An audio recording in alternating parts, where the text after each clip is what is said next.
我们的确观察到一些运作的比较良好的台湾的社区，他们都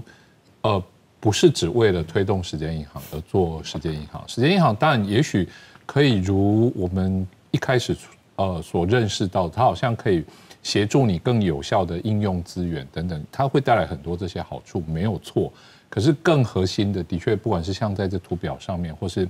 几位伙伴分享到的，必须要真正找到社区的需求。那尤其像刚刚月娥分享，我觉得很感动的一点是，他们其实像包括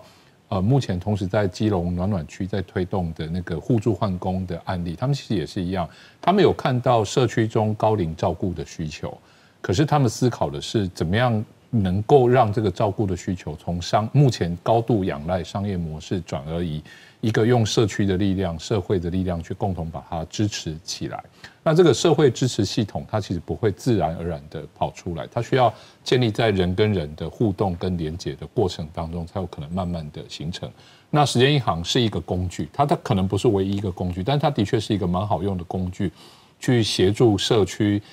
建立起这样子的社会网络、社会支持系统。那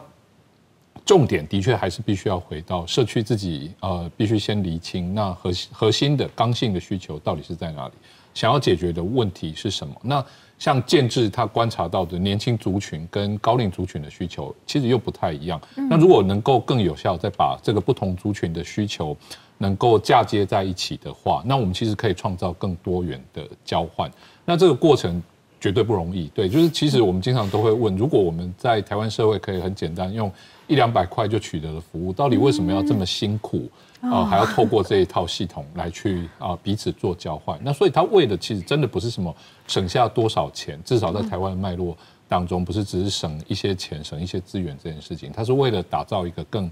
理想的人跟人之间的连结以及社区的凝聚。那有了这个方向，不管是在公部门，然后或者是一般的民间团体，其实都能够比较好的，就是持续的把在即使没有非常充足的经费的情况之下，也能够更有效的去调动社区的资源，然后更好的去推动时间银行，然后促进彼此的互助。